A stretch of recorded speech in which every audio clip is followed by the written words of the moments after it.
오늘 말씀 전하기 전에 양해를 하나 부탁합니다. 제가 하나님이 살 수 없는 병에서 살려주시고, 왜 살려줬을까? 주의 일하라고 살려줬기 때문에 제가 암 수술하기 이전보다 2배로 바빠져 버렸어요. 그래서 오늘도 용인의 집회 한 4,000평에 2,000명, 2,500명 출석하는 3개월 전에 집회했던 교회인데 또 자꾸 오라고 그래서 오늘부터 3일간 부흥회를 하러 가야 돼요. 2시부터 시작해요. 그래서 제가 설교 끝나고 바로 또 운전하는 분이 구하지를 못해가지고 제가 2시간 운전하고 가야 돼. 그러니까 여러분이 기도해 주시고요.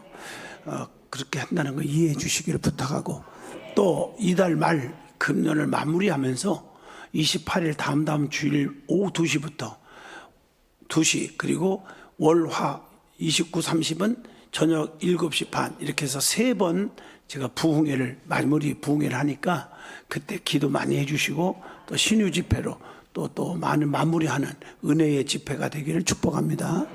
아멘. 이해가 되셨죠?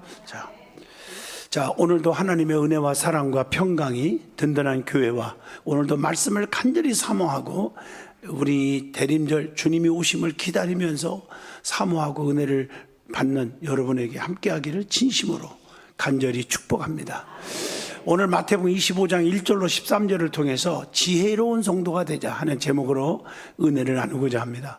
세상에서 살아가면서 어떤 사람이 장기적으로 보면 농농하느냐, 성공하느냐, 축복 속에 사느냐, 이걸 판단을 해보면 지금까지 50년 목회하면서 보면 똑똑한 사람보다 지혜로운 사람입니다. 그 지혜는 세상의 꼼수가 아니라 성령께서 주시는 그 지혜를 얻고 사는 사람이 성공하고 많은 사람들 앞에 인정을 받더라는 거예요. 신앙생활을 오래 했느냐가 중요한 게 아니라 인격적인 신앙인이 되었느냐가 중요하다는 사실입니다. 오늘 이 말씀을 염두에 두면서 지혜로운 성도, 저와 여러분이 말씀 속에 이루어지기를 진심으로 축복합니다. 여러분, 자신의 아버지가 운영하던 벽돌 공장에서 일을 마치고 귀가하던 어린 소년이 하나가 있었습니다. 그분은 존이라는 소년인데 거센 바람을 동반한 세찬 소낙비를 만납니다. 공장 주변의 비포장길은 순식간에 흙탕물로 해서 엉망진창이 되어버립니다. 시청 공무원들은 대체 뭐하고 있는 거야? 아니, 공무원들이 뭐하는 거야? 하면서 흙탕물이 범벅이 된 길을 걸어가는 사람들이 원망하고 비난하고 불평을 쏟아내는 것을 들었어요. 이것을 들은 존은 생각을 합니다. 왜 어른들은 불평하면서 저 길을 고칠 생각은 안 하지? 그리고 존은 스스로 다짐합니다. 저 길에 벽돌을 깔아야겠다.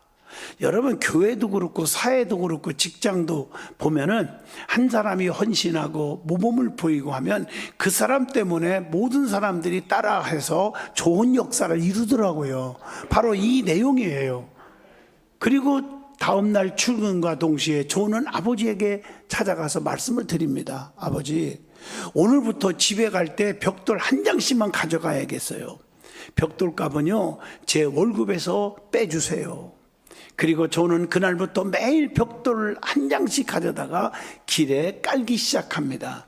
그러나 그 길에 벽돌을 모두 다 덮으려면 몇 년이 걸릴지 아무도 몰라요. 하지만 존의 결심은 분명하고 확고했습니다.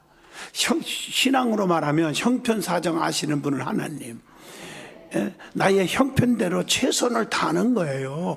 몇 년이 걸려도 한 장씩 까놓는 거예요. 그런데 그 일을 시작한 지 한 달 뒤, 한 달이니까 100장밖에 더 깔았겠어요. 기적이 일어납니다. 저는 그날도 벽돌 한 장을 길에 깔고 있었는데 그 길을 지나가던 마을 사람 한 명이 그 광경을 우연히 보게 됩니다. 그리고 그 사람에 의해서 소문이 전체 마을에 퍼졌습니다. 존의 행동을 통해 자신들의 무관심을 반성한 마을 사람들은 그 길을 포장하기로 결정하고 모두 함께 힘을 모았습니다. 길 단장을 선도했던 존은 훗날에 어떤 사람이 되었을까? 여러분, 이렇게 착하고 성실한 사람이 망했겠습니까? 세계 최초로 백화점을 만든 사람입니다. 그리고 고객은 왕이다, 이런 슬로건을 내걸고 백화점을 세웠어요. 신문광고에 처음으로 사용했던 미국의 백화점 왕, 그게 누굴까요? 존 외너메이커라는 사람입니다. 백화점 왕이 된 뒤에 자신의 부를 사회로 환원하기 위해서 미국과 전 세계에 YMCA를 건물을 수도 없이 지어주었어요. 기부했어요. 도네이션 하신 거죠. 서울 종로 2가에 가면 YMCA 건물이 있습니다. 거기서 제가 YMCA에서 부흥회도 3일을 한 적이 있어요. 자, 정말 오래됐죠. 그 건물도 존이 지어준 건물 가운데 하나입니다. 진흙탕길을 벽돌길로 만들기 위해 벽돌을 깔았던 소년 존 외너메이커, 그가 평생 지녔던 신념은 두 가지입니다. 저는 여기에 감동을 먹었어요. 생각하라, 그리고 실천하라. 이 두 가지입니다. 맞습니다. 자신 앞에 벌어진 문제에 대해서 불평하고 원망하고 짜증하고 비난할 것이 아니라 우리는 생각하고 내가 먼저 모범을 보이는 거예요. 대책을 만들어서 이 일을 했잖아요.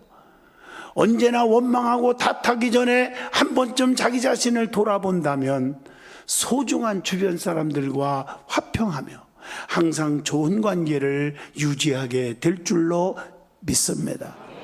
그리고 책임 있는 말과 책임 있는 행동을 겸할 때 사람이 말한 것에 대해서 책임을 안 져요. 그 자기 행동에 대해서 아무렇게나 행동하고 책임을 지려고 안 해요. 안 돼요. 말과 행동을 책임 있게 겸할 때 그 사람의 인생은 행복하고 빛이 날 거고 인격적인 사람이 될 것입니다. 저는 항상 성도들에게 말합니다. 직분이 중요한 것도 아니고 신앙생활 오래 한 것이 중요한 게 아니고 불러 성령 받았다고 난리 법석 떠는 것도 중요한 게 아니고 더 중요한 것은 인격이 되어야 한다. 사람의 됨됨이가 되어야 됩니다. 어떤 분은요 되게 처녀총각들 저한테 중매가 엄청나게 들어와요. 해달라고. 그런데 거기에 조건들 보면 대학을 어디 나와야 되고 이상 나와야 되고 뭐 가정 환경은 어쩌고 막 이런 얘기들을 많이 해요. 그러면 나는 알았습니다. 이력서 보내주세요. 그래놓고 이력서 와도 보지도 않습니다. 그건 행복한 가정을 이룰 수가 없어요. 그러면 내가 얼마나 원망됐겠어요? 제가 그럽니다. 가장 중요한 것은 인격을 보세요. 신앙생활도 오래 했어도 금방 식어버리는 사람 얼마나 많은데, 뜨거우니까 직분을 받았는데 얼마 가지를 못해서 식어버리는 거예요. 그래서 교회에 문제 일으키고 속상하게 만들고. 여러분, 인격적인 사람이 되시라는 거예요. 사람다운 사람이 되라는 거예요. 이게 중요하지 않겠어요? 이게 지혜로운 사람의 삶이라고 봅니다. 여러분, 마태복음 오늘 읽어준 25장을 보시면요 3가지 비유가 나옵니다. 전체적으로 첫째는 열처녀 비유가 나오지요. 그래서 마태복음 25장 1절로 13절 보면 하나님 나라에 대해서 가르쳐 주고 있어요. 둘째는 달란트 비유입니다. 그래서 14절로 30절 보면 성도의 충성이 무언지를 가르쳐 줘요. 그래서 1달란트 받은 사람은 그냥 불평하고 묻어놨다 그냥 갖고 와서 내쫓김을 당하고 있는 것도 뺏기지만 2달란트, 5달란트 받은 사람은 열심히 최선을 다해서 그래서 배의 이익을 남김으로 더 많은 일을 맡겼어요. 그리고 착하고 충성된 종이라고 칭찬을 들었습니다. 세 번째로는 31절로 46절을 보시면 양과 염소의 비유를 통해서 최후 심판에 관한 교훈을 해주고 있어요. 그래서 양 같은 자 성도냐 염소 같은 성도냐를 보는 거예요. 염소는 불평, 원망 매일같이 따지고 재보고 계산하고 이런 분들이지만 양 같은 사람은 무조건 순종하고 주님의 능력을 계산하고 따지면 아무 기적이 안 일어나잖아요. 무조건 주의 능력을 믿고 신앙으로 나가는 자가 양 같은 성도입니다. 이 비유를 통해서 마지막 날에 될 일과 또 그리스도의 재림에 관하여 심판에 관하여 우리에게 메시지를 주고 있습니다.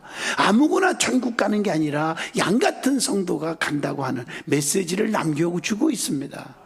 특별히 예수님께서는 지금을 사랑하는 성도들에게 예수 그리스도의 재림을 예비하라고 강하게 권면하고 계십니다. 오늘 많은 사람들이 금이 막 너무너무 올라가고 중요하다고 그러는데 금은 몇이 황금 있죠. 황금. 그보다 더 중요한 게 뭔지 아세요?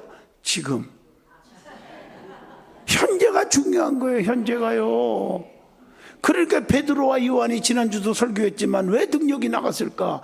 금보다 더 귀하다. 만난 예수님이 금보다 귀한 거예요. 그러니까 능력이 나가는 거잖아요.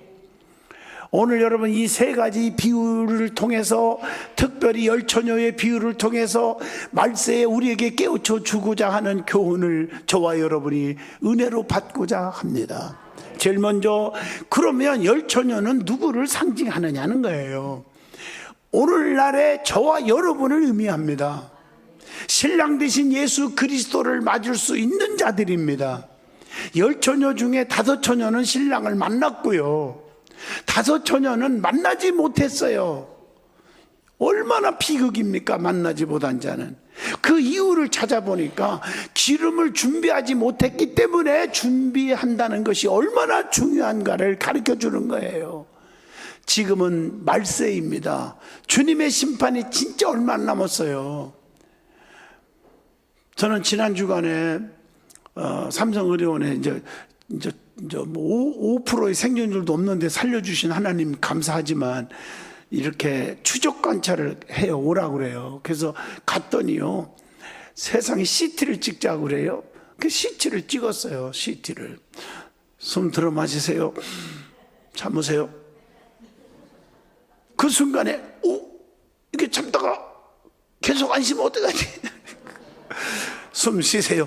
살았다. 그걸 한 4번 하더라고요. 찍는 동안에. 한 10분 동안 찍는데. 그러면서 마음속에 하나님이 살려줬지만 또 잘못 나면 어떡하나. 다음 주 이제 화요일날 또 결과를 보아야 되는데. 그러면서 하나님 앞에 회개했어요. 하나님. 뭐 삶이 뭡니까? 하나님 오라면 가고, 오지 말라면 더 일하라고 그러면 일하는 거지. 뭐 때문에 내가 이런 거 생각하고 있나? 참 내가 참 허망하고 내가 참 너무너무 정말 어리석은 것 같더라고요. 그 회개했어요. 하나님이 딱 보실 때 너 죽으면 나 손해다 이렇게 생각하면 하나님이 나를 계속 살려주실 거고, 안 돼 그러면 그냥 가는 거지요 뭐. 근데 지금 막 하나님이 2배로 부려 잡수시는 걸 보면 그냥 살려줄 것 같은 느낌이 들기는 해요. 아멘 안 한 사람들은 뭔가 좀 삐딱한 마음이 있나 봐. 오해받지 마시고 이런데 아멘 잘해 주셔야 돼요. 안 그렇겠습니까?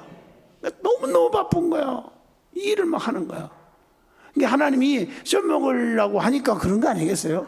성경을 한번 읽어봐요. 요즘 좀 많이 읽어보는데요. 성경 읽다 보면 하나님이 누구냐? 이게 이제 자꾸 와닿아요. 엄청나게 하나님은 이기적이고요. 욕심이 많은 분이에요.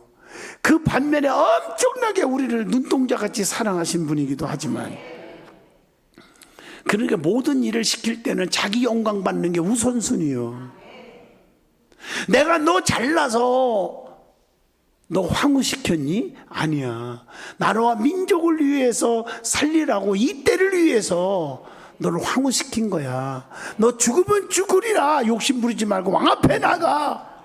그게 누구죠? 에스더입니다.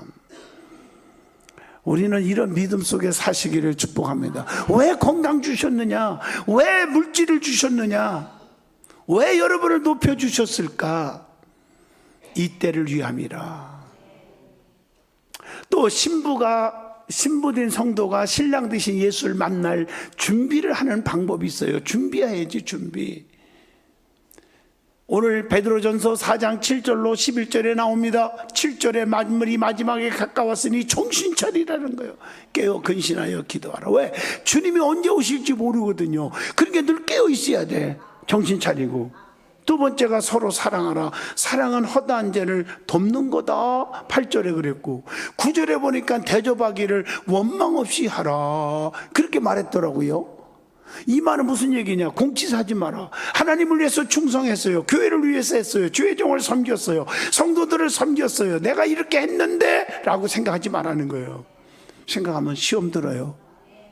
열심히 해놓고 내가 이렇게 했는데 왜 나한테 보답이 없느냐? 마음속이라도 아니에요. 하나님이 받으시면 돼요. 그거를 생각하고 내가 잘해줬는데 왜 당신은 나한테 이러지? 이 순간 그동안 심었던 모든 열매는 물질이 됐건 헌신이 됐건 다 물거품이 되는 거예요. 난 그걸 깨달았어요. 하나님께 막 영광을 올리면 하나님이 1000만 배 벌써 보상해 주었단 말이에요. 시편 138편 6절 8절까지 보세요. 보상해 주셨다. 히브리서 11장 6절 상 주셨다고 했어요. 자, 그러면 두 번째로 은혜 받을 말씀은 10처녀 중에 미련한 5처녀는 누굴까? 첫째, 기름을 충분히 준비하지 못한 자들입니다. 미련한 5처녀가 기름을 사러 간 사이에 신랑이 오셨기 때문에 맞이하지 못합니다. 여러분, 성령 충만하지 못하면 안 됩니다. 아무리 운전을 잘해도 기름 떨어지면 쓰는 거예요. 아무리 자동차가 좋아도요, 바람 빠지면 못 가는 거예요. 저도 바람이 좀 빠지더라고요. 겨울에는 좀 빠진대요. 참고로 알아두세요. 그래서 4바퀴를 좀 많이 넣으세요. 40씩 넣으세요. 내가 엊그제 가서 제가 직접 넣었어요. 나보고 넣으라고 그러더라고. 그래서 넣었어. 딱 넣었더니요, 세상에 2배로 잘 달려가요. 참고하세요. 가르쳐 주는 거니까. 바람 빠지면 안 된다고요. 기름 떨어지면 안 된다고요.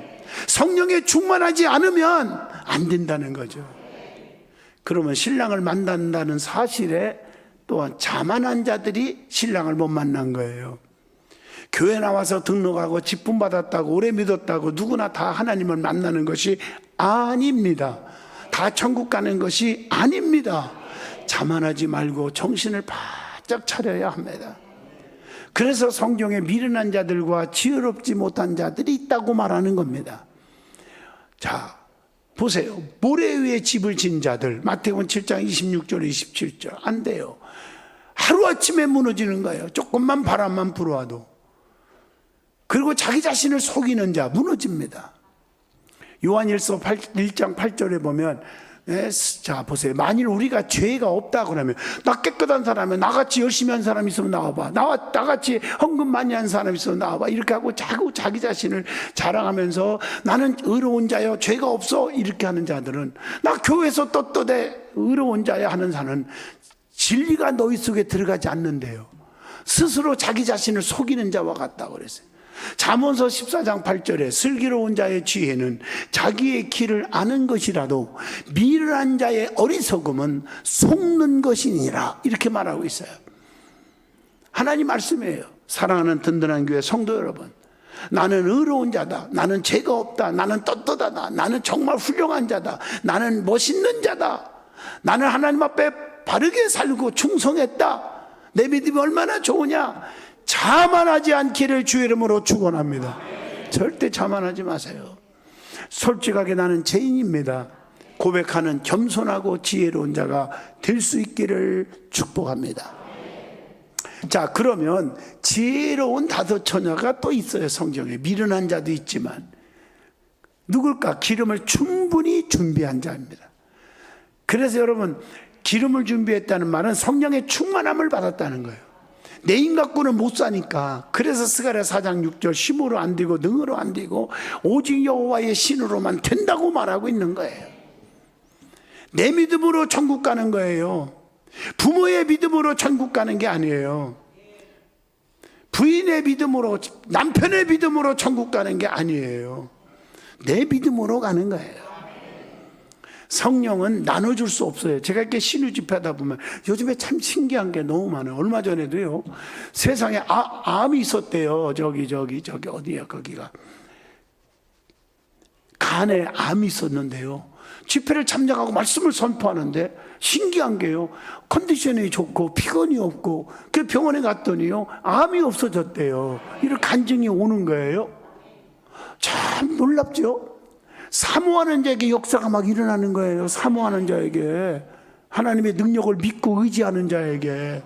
그래서 저는요, 하나님 주신 특권을 가지고 신명기 11장 5절 선포만 합니다. 암이 없어져라, 눈이 밝아져라, 가난막이 떠나라, 실패막이 떠나라, 저주마귀가 떠나라, 쑥독마귀 떠나라. 나는 이렇게 선포를 하는 거예요. 선포. 에스겔 선지자가 살이 붙어라, 가죽이 붙어라, 심줄이 붙어라 할 때 해골바가지가 군대가 돼버리잖아요.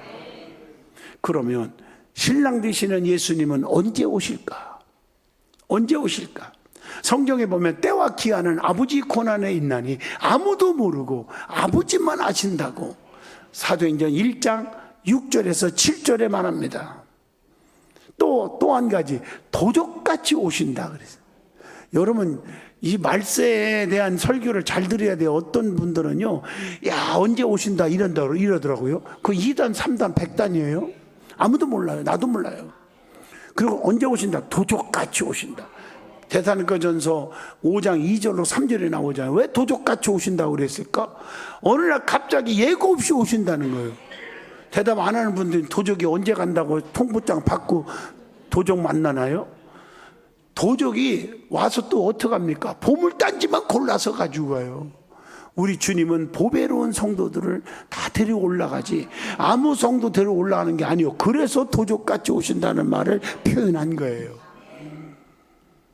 그리고 우리 예수 신랑이 오시면 그때는 아무런 수고도 노력도 필요가 없어요. 오늘 본문 10절에 보시면요, 주님이 열으면 들어가는 거고 닫으면 못 가는 거 아닙니까?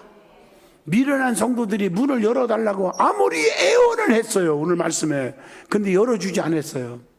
문이 닫아놓으면 들어갈 수가 없는 거예요. 내 노력으로 들어갈 수 있다고 생각하세요? 안 됩니다. 지금 내가 천국 얘기를 하고 있는 거예요. 예수 믿는 목적이 천국이에요, 천국. 너무 중요한 얘기를 하고 있는 거예요. 목적이 뭐예요? 뭐 장사 잘 되고 병 고침 받고 능력, 이런 게 아니에요. 가장 중요한 건 천국 가는 거예요, 천국. 지금 이 비법을 얘기하고 있는 거예요. 은사를 사모하고 하나님을 전지전능하신 분으로 귀하게 여길 때 반드시 역사는 일어납니다. 그러면 마지막 때에 복 있는 사람들이 되어야죠. 주님 오시려 얼마 안 남았는데 저주받는 자가 돼야 되겠어요? 복 있는 사람이 되라.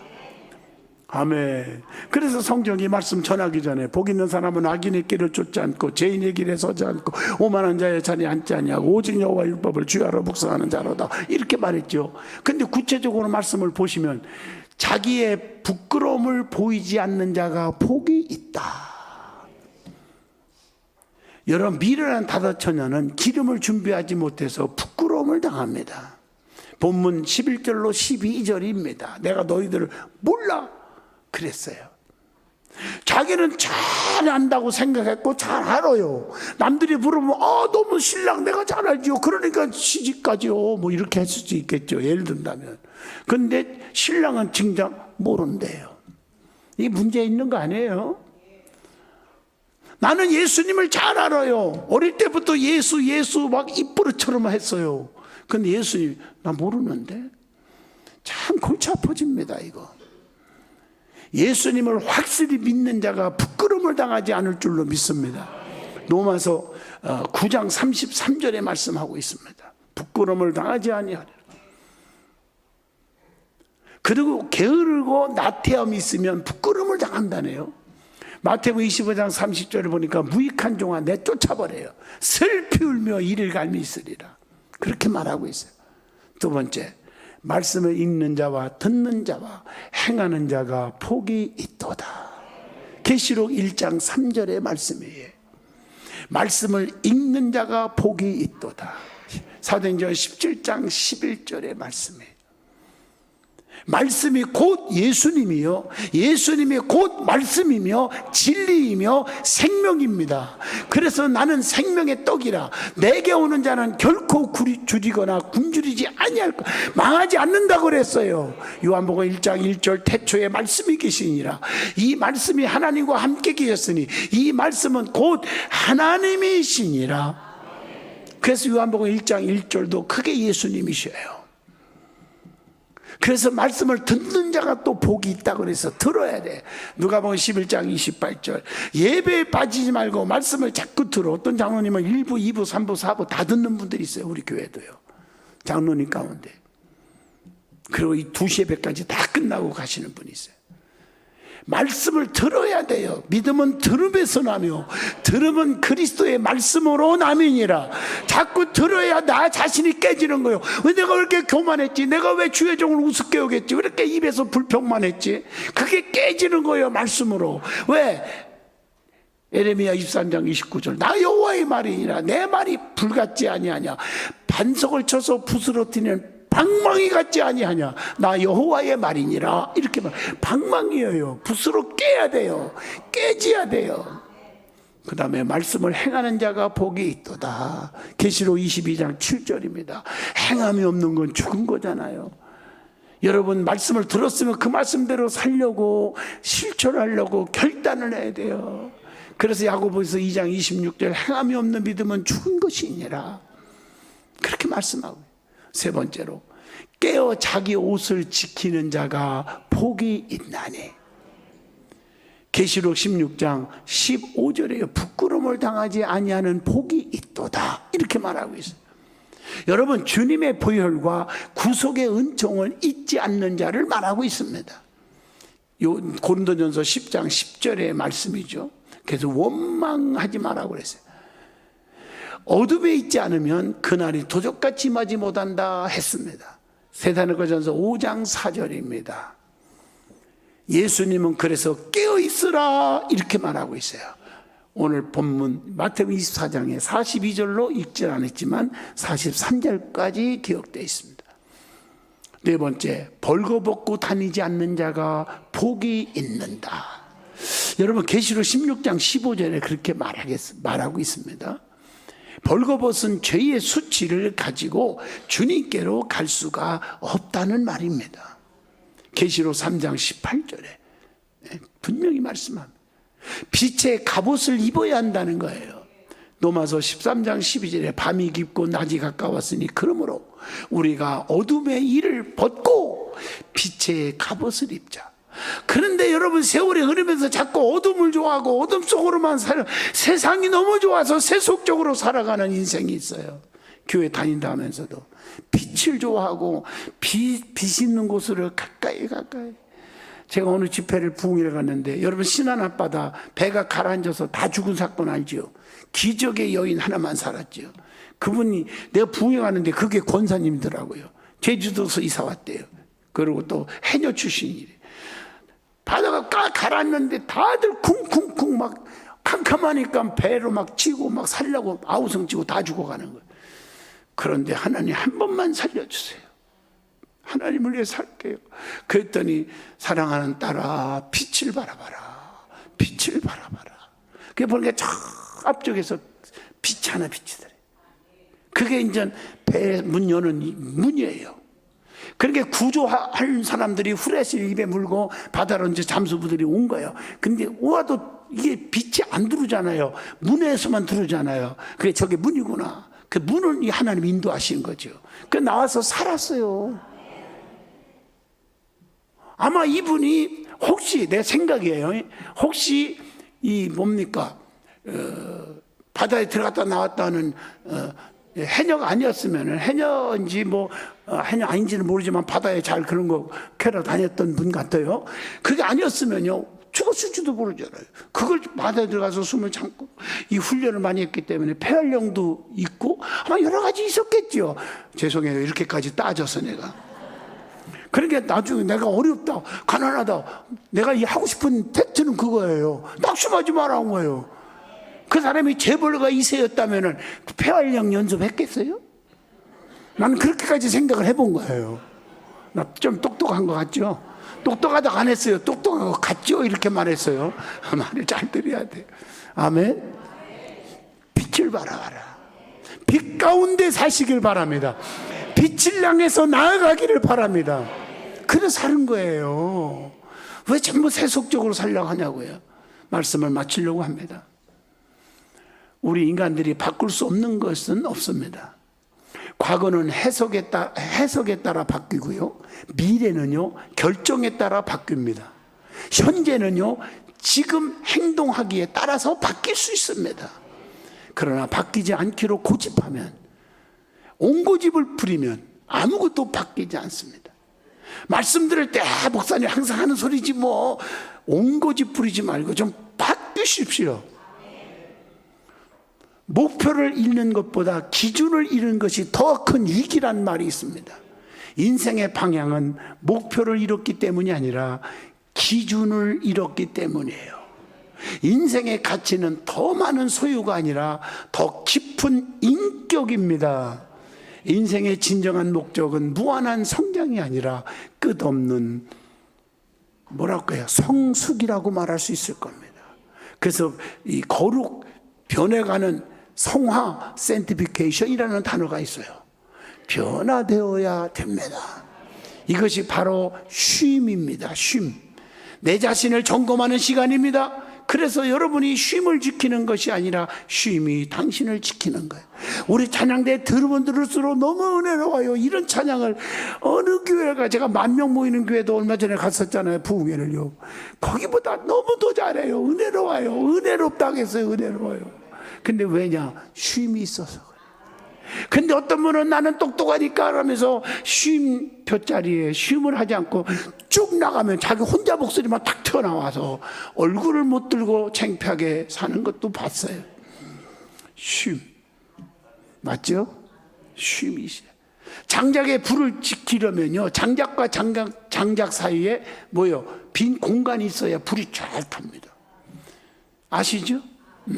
장작들을 빈 공간 없이 너무나 촘촘하게 붙어 놓으면 숨 쉴 공간이 없어서 불이 붙지 않는 거예요.